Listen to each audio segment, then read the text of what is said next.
다 같이 주기도문 하심으로 11월 25일 새벽 예배를 시작하겠습니다. 하늘에 계신 우리 아버지, 아버지의 이름을 거룩하게 하시며 아버지의 나라가 오게 하시며 아버지의 뜻이 하늘에서와 같이 땅에서도 이루어지게 하소서. 오늘 우리에게 일용할 양식을 주시고 우리가 우리에게 잘못한 사람을 용서해 줄 것 같이 우리 죄를 용서하여 주시고 우리를 시험에 빠지지 않게 하시고 악에서 구하소서. 나라와 권능과 영광이 영원히 아버지의 것입니다. 아멘. 다 함께 찬송가 405장 찬양하시겠습니다.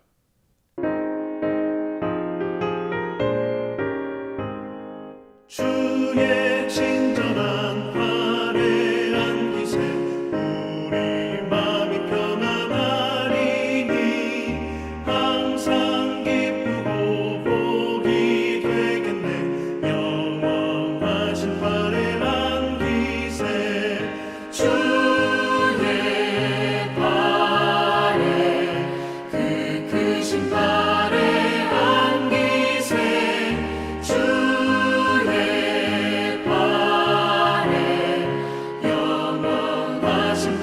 안기세 날이 갈수록 주의 사랑이 두루 광명하게 비치고 천성 가는 길 편히 가리니 영원하신 팔에 안기세 주의 팔에 그 크신 팔에 안기세 주의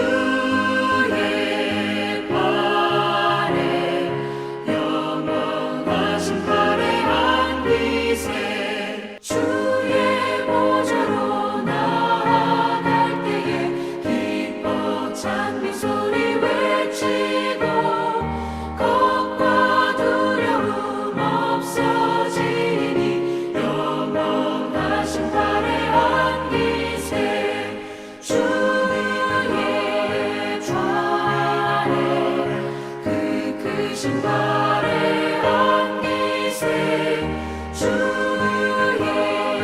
좌에 영원하신 팔에 안기세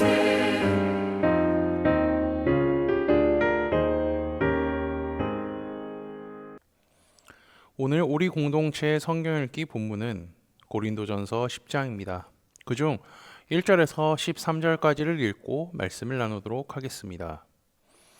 형제들아, 나는 너희가 알지 못하기를 원하지 아니하노니 우리 조상들이 다 구름 아래에 있고 바다 가운데로 지나며 모세에게 속하여 다 구름과 바다에서 세례를 받고 다 같은 신령한 음식을 먹으며 다 같은 신령한 음료를 마셨으니 이는 그들을 따르는 신령한 반석으로부터 마셨음에 그 반석은 곧 그리스도시라. 그러나 그들의 다수를 하나님이 기뻐하지 아니하셨으므로 그들이 광야에서 멸망을 받았느니라. 이러한 일은 우리의 본보기가 되어 우리로 하여금 그들이 악을 즐겨한 것 같이 즐겨하는 자가 되지 않게 하려 함이니 그들 가운데 어떤 사람들과 같이 너희는 우상 숭배하는 자가 되지 말라. 기록된 바 백성이 앉아서 먹고 마시며 일어나서 뛰논다 함과 같으니라. 그들 중에 어떤 사람들이 음행하다가 하루에 2만 3천 명이 죽었나니 우리는 그들과 같이 음행하지 말자. 그들 가운데 어떤 사람들이 주를 시험하다가 뱀에게 멸망하였나니 우리는 그들과 같이 시험하지 말자. 그들 가운데 어떤 사람들이 원망하다가 멸망시키는 자에게 멸망하였나니 너희는 그들과 같이 원망하지 말라.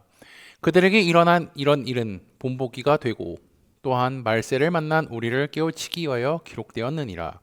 그런즉 선조로 생각하는 자는 넘어질까 조심하라. 사람이 감당할 시험 밖에는 너희가 감당할 것이 없나니 오직 하나님은 미쁘사 너희가 감당하지 못할 시험 당함을 허락하지 아니하시고 시험 당할 즈음에 또한 피할 길을 내사 너희로 능히 감당하게 하시느니라. 아멘. 제가 읽은 오늘 본문에서 바울은 이스라엘 백성들이 광야에서 경험한 사건들을 열거하며 고린도 교회의 하나의 모범적인 예를 제시하고 있습니다. 1에서 4절은요, 바울은 고린도 교인들만 세례를 받고 주의 만찬에 참여한 것이 아닌 이스라엘 백성들로 성찬에 참여한 백성이라고 설명을 하고 있죠. 그는 고린도 교인들이 과거에 이스라엘 백성들이 했던 경험을 다 알길 원한다고 합니다. 우리 조상들이 다 구름 안에 있고 바다가 그 가운데로 지났다라고 하죠. 그는 유대인이기 때문에 혈통적으로 출애굽한 이스라엘 백성들이 조상이 맞습니다. 그런데 고린도 교인들까지도 포함하여서 이스라엘이 조상이라고 하죠. 왜 이렇게 얘기하면요, 이는 이스라엘이 모든 성도들의 신앙적 조상이라는 것입니다. 출애굽은 하나님께서 구약시대에 보여주신 구원 사건의 원형이기에 유대인뿐만이 아니라 그리스도인들에게도 해당되는 중요한 일이죠. 이스라엘은 출애굽을 통하여 하나님의 구름 안에 있었으며 바다 가운데로 지나갔습니다. 하나님께서 구름 기둥을 통하여서 그들을 애굽 사람과 격리시키고 바다를 통과했다는 것은요, 일종의 물세례를 받았다는 것을 의미하죠. 그래서 바울은 이 사건을 통하여 그리스도인들이 죄와 죽음으로부터 구원함을 받아 세례받은 사건과 연결하죠. 그래서 2절에 구체적으로 세례를 받았다고 언급합니다. 이들은 모두 같은 신령한 음식을 먹는데요. 이것은 하나님께서 출애굽한 이스라엘 백성들에게 주신 완벽한 음식인 만나입니다. 그리고 신령한 반석으로부터 나오는 신령한 음료를 먹었다고 하는데요. 이것은 출애굽 기간 동안 하나님께서 동행하시면서 주신 반석의 샘물을 의미하죠. 그리고 이 반석을 그리스도라고 합니다. 그렇게 이야기할 수 있는 것은요, 삼위일체 하나님을 표현한다고 할 수 있죠. 광야 생활 동안 이스라엘 백성들과 함께 하셔서 물을 주셨던 그리스도가 지금도 고린도 교회와 더불어 함께 하신다는 뜻이라고 이야기할 수 있습니다. 그리고 두 번째는요, 그것은 세례와 성찬의 진정한 주인이 예수 그리스도라는 것을 의미합니다. 이스라엘 백성들이 광야에서 만나를 먹고 반석에서 샘솟는 샘물을 마신 것은 신약시대의 교회가 성만찬의 떡과 잔에 참여하는 것과 같은 의미이기 때문입니다. 그러니 이스라엘 백성들은 세례와 성만찬에 참여한 그리스도인들의 역사적인 모형이라고 할 수가 있는 거죠. 하나님께서 구약에 보여주신 모든 모형들이 신약시대에 그대로 이루어졌음을 기억하고 이 말씀이 우리에게도 해당된다는 것을 잊지 마시기를 주님의 이름으로 축복합니다. 이스라엘은요, 광야 생활 속에서 하나님의 은혜와 특권을 누렸습니다. 그렇지만 그 후 하나님을 기쁘시게 하지 못한 자들이 생각나는데 이들은 한두 명이 아니라 다수가 그러했죠. 그 결과 어떻게 됐을까요? 출애굽 1세대는 여호수아와 갈렙을 빼고 모두 가나안 땅에 들어가지 못했습니다. 바울은 출애굽한 이스라엘 백성들의 예시를 설명하며 그들이 믿음의 조상이었지만 하나님을 끝까지 믿고 따르지 아니한 결과가 어땠는지 알려주고 있습니다. 6절부터는요, 5가지의 예를 고린도 교회에 대한 경고의 내용으로 제시하고 있습니다. 먼저 6절은 악행을 즐겨함을 경고하죠. 그들은 하나님께서 주신 완벽한 음식을 매일 제공받고도 불평하게 심판을 받았습니다. 이는 민수기 11장에 기록되어 있는 이야기죠. 이들이 왜 그랬을까요? 인간의 탐욕 때문에 일어난 것입니다. 인간의 탐욕은요, 다른 죄를 나타나게 하는 근원으로서 바울은 이를 우상 숭배의 한 전형적인 모습으로 이해했죠. 그래서 바울은 여기서 이스라엘 백성들의 모습을 본보기로 제시하는 것은 오늘도 하나님을 섬긴다고 하면서 우상 숭배에 빠져들 수 있는 모든 자들을 경고하기 위함입니다. 특히 6절 중반에 우리로 하여금이라는 단어가 있는데요. 이것은요, 바울 자신도 예가 될 수 없다는 뜻입니다. 그러고 이어서 자연스럽게 두 번째 죄인, 우상 숭배에 대한 경고를 하고 있죠. 7절, 8절, 9절, 10절을 보면요, 이러한 표현을 우리가 확인할 수 있습니다.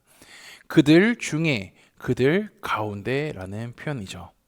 이는 이스라엘 백성들의 대다수가 하나님께 순종하고 단지 그들 중에 일부만이 죄악을 범했다는 한정적인 의미가 아니라 우리가 잘 알고 있듯이 백성들의 대다수가 여러 범죄 행위에 다양하게 가담했음을 보여주는 표현이라고 할 수 있습니다. 우상숭배는 6절에서 말한 악행의 구체적인 모습이기도 하죠. 우상숭배하는 자들의 행동은 어떻게 하죠? 앉아서 먹고 마시며 일어나서 뛰논다는 것입니다. 이는 출애굽기 32장에 기록된 금송아지를 만들고 축제를 벌이는 모습을 생각하시면 됩니다. 여기서 뛰놀다는 것은요, 하나의 제의적인 춤을 추고 있는 형태일 뿐만이 아니라 성적인 죄악에 탐닉하고 있다는 의미도 포함되어 있죠. 우상 숭배에 이어서 이스라엘 저지른 죄는 음행이었습니다. 바울은 그 예로서 시딤에서 모압 여인들과 음행하는 모습을 소개하고 있죠. 이건 제7계명을 어긴 것입니다. 그때 죽은 사람이 2만 3천 명이라고 하죠. 어쨌든 바울이 7절과 8절에 강조하는 것은요, 하나님에 대한 영적인 음행인 우상숭배나 육적인 음행인 간음은 하나님의 백성에게 절대 용납될 수 없는 것으로서 행해서는 안 되는 죄악이라는 사실입니다. 9절에서는요, 주를 시험하는 것에 대해서 나오는데 이것은 하나님의 권위를 훼손하는 불신앙과 불순종의 모습을 나타내는 표시입니다. 우리가 말씀의 권위에 대해 매주일 말씀을 듣고 있지만 그것이 선포되고 이루어진 것으로 인하여서 말씀에 권위가 있다는 사실을 배웠죠. 그럼 출애굽한 이스라엘 백성들이 하나님의 권위를 시험했다는 것은요, 하나님의 능력과 뜻이 보여지고 말씀이 주어졌음에도 불구하고 그것을 온전히 믿지 아니했다는 겁니다. 그들은 당장 마실 물과 음식이 없게 되자 하나님께 불평을 토로하여 하나님을 적대한 거죠. 그 결과 뱀의 재앙을 만나게 되었습니다. 마지막 5번째 예시는요, 하나님에 대한 불평과 원망입니다. 이것은 하나님의 약속과 그의 돌보심을 소홀히 여기는 불신의 모습이죠. 이는 광야 생활을 하던 이스라엘 백성들이 늘 보여줬던 모습입니다. 그들은 미래의 약속보다 과거의 애굽에서의 생활을 그리워하고 그들이 겪고 있던 광야 생활을 옛날과 비교했죠. 사실 직분상 이들은 이제 자유인이었는데 과거에는 뭐였죠? 노예였습니다. 노예와 자유인, 큰 차이가 납니다. 그리고 또 삶을 비교해보면요, 광야는 먹을 것이 없지만 구름 기둥과 불 기둥이 늘 함께 했으며 매일 만나가 주어지고 마실 물도 부족하지 않았죠. 그렇지만 이스라엘 백성들은 자신들의 집이 없고 안락한 땅이 없으며 매일 목적지가 보이지 않는 사막길을 계속 걸어가고 있으니 불평이 자연스럽게 나오게 된 것입니다. 바울은 이런 5가지의 죄를 언급하며 그들에게 일어난 일을 본보기가 되고 말세를 만난 우리를 깨우치기 위하여 기록했다고 하죠. 바울은 그리스도인이 된 고린도 교회 성도들을 향하여 주께서 다시 오실 때까지 믿음을 지키게 하기 위하여 이 사건들을 기록한 것입니다. 이어서 바울은 믿음의 교만을 경고하고 12절에 이렇게 이야기합니다. 그런즉 선줄로 생각하는 자는 넘어질까 조심하라.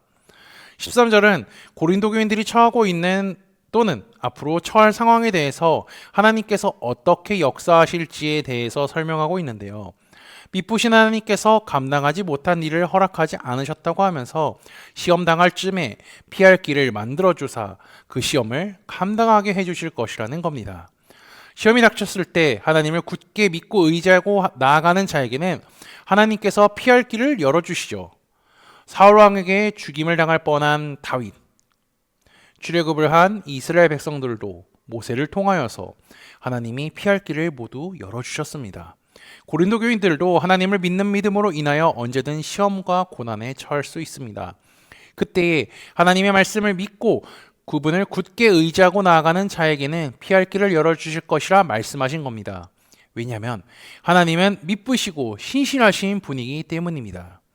믿음의 길은 쉽지 않습니다. 바울도 그것을 잘 알고 있기 때문에 출애굽 시대의 죄악에 대한 예시를 들어서 믿음의 길에 올바로 걸어갈 것을 권면하죠. 아울러 주님을 믿고 그분의 말씀에 순종하여 살아가는 자에게는 고난 속에서도 피할 길을 열어주신다는 것을 잊지 말라는 것입니다. 오늘 바울의 말씀을 생각하시어 어떠한 상황 속에서도 신실하신 하나님을 굳게 믿고 의지하여 살아가는 코너스톤 형제자매들이 되시기를 주님의 이름으로 축복합니다. 다 함께 찬송가 420장 찬양하시겠습니다.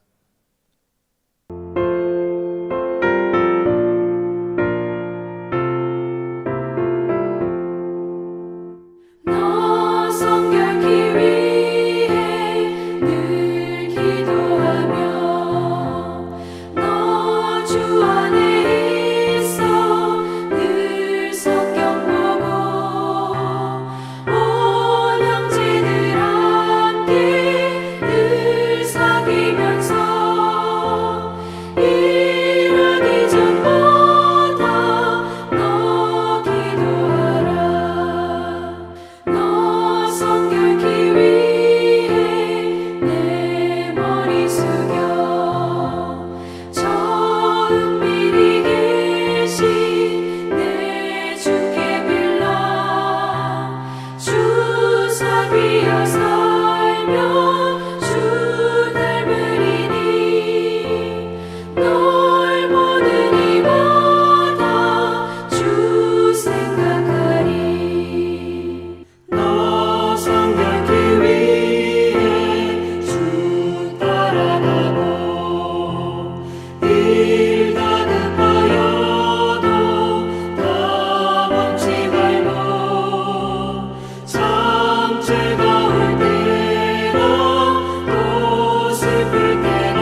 다 함께 기도하시겠습니다. 만물의 주관자이신 전능하신 하나님 아버지, 이 시간 주 앞에 나와 예배드리게 하심에 감사합니다. 각자 자리에서 드리는 예배 가운데 하나님께서 홀로 영광 받아 주옵소서. 우리 입술로는 주님을 찬양하게 하시고 눈으로는 주의 말씀을 읽고 귀로는 말씀을 듣게 인도하여 주옵소서. 주의 말씀을 보고 들음으로 인하여 하나님을 더욱 알게 하사 믿음이 날마다 자라게 인도하여 주옵소서. 바울은 출애굽 당시 이스라엘의 죄를 통하여 고린도 교인들에게 경고와 위로의 말씀을 전했습니다. 고린도 교인들에게 이러한 말씀을 전한 이유는 그들의 믿음이 흔들리지 않게 하기를 위함인 것을 기억하게 하시고, 이 말씀이 우리에게도 동일하게 하는 말씀이라는 사실을 잊지 않게 인도하여 주옵소서. 아울러 바울이 전한 권면의 말씀을 기억하여 주께서 다시 오실 때까지 흔들리지 않는 믿음으로 살아가게 인도하여 주옵소서. 지난주 말씀을 기억하며 기도합니다. 하나님께서는 선지자들을 통하여 성령이 믿는 자들에게 임할 것임을 알려주셨을 뿐더러 예수님의 말씀을 통하여 성령이 임하신 말씀을 듣게 하시니 감사합니다. 주께서 승천하신 이후 약속의 말씀대로 성령이 믿는 자들에게 주어졌으며 성령이 오셔서 우리를 진리 가운데 인도하사 그리스도의 증인이 될 것이라 하셨으니, 회개하여 예수 그리스도의 이름으로 세례를 받아 죄사함을 받은 우리가 성령을 선물로 받았으니 예수 그리스도를 전하는 직인된 삶을 살아가는 코너스톤 형제자매들이 되도록 인도하여 주옵소서. 예수 그리스도의 이름으로 기도합니다. 아멘. 이 시간 합심으로 기도할 제목들을 나눕니다. 깨어있는 신앙과 하나님 나라를 사모하고 주님의 다시 오심을 기다리며 살도록 기도하시고, 지금 당하고 있는 어려움을 극복할 수 있는 믿음과 지혜를 위해 기도하시기 바랍니다. 교회를 이끌어 가시는 사랑하는 담임 목사님과 사역자들을 위해 기도해 주시기 바라며, 오늘 진행되는 화요 성경 공부와 목요 목회자 세미나를 위해, 소그룹원들을 위해, 환우의 건강과 회복을 위해 각자 가지고 계신 기도의 제목들 놓고 기도하시기를 바라며, 오늘도 주 안에서 승리하십시오.